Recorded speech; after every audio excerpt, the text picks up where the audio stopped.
Hi everyone, আজকে আমি একটা প্ল্যানের কথা ডিসকাস করতে চাই, যেটা হচ্ছে স্টারের সব থেকে আপডেটেড প্ল্যান একটা এসছে। সেটার নাম স্টারের সুপারস্টার প্ল্যান। ঠিক আছে, তো এই প্ল্যানে বেসিক্যালি কী কী দেয়, কী কী কাভারেজ অ্যামাউন্ট দেয়, আর বেসিক্যালি কী ফিচার্স থাকে সেগুলো আমি একবার ডিসক্রাইব করতে চাই। যেমন দেখুন, যদি আপনি দেখুন একটা মানুষ হসপিটালে গেলে কী কী বেনিফিট চায়, যে রুমের বেনিফিট, ঠিক আছে, যাতে করে কো পেমেন্ট না লাগে।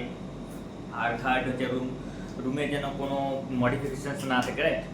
তো আমি বলে দিই যে স্টারে যেটা সুপারস্টার প্ল্যান, এটা হচ্ছে যারা যারা নিয়েছে লাস্ট 3 মান্থে, যারা যারা হসপিটালে অ্যাডমিট হয়েছে, তাদের 99.9% হচ্ছে মানুষকে ক্লেম দিয়েছে সুপারস্টার, অ্যাজ পার হচ্ছে ডেটা।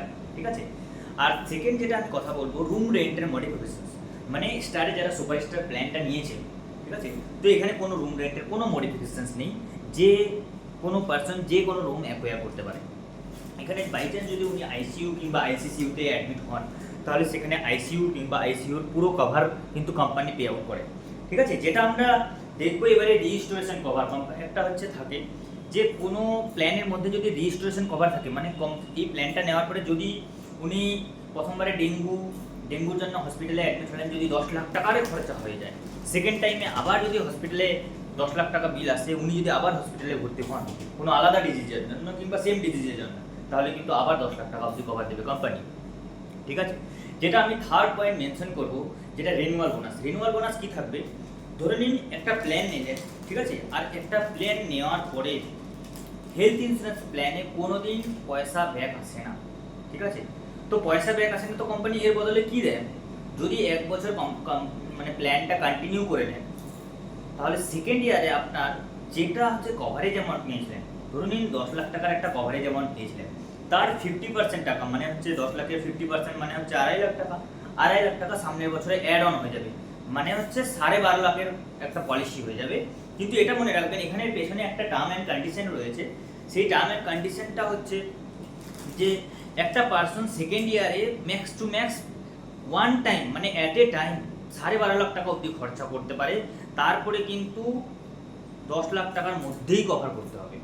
ক্লিয়ার?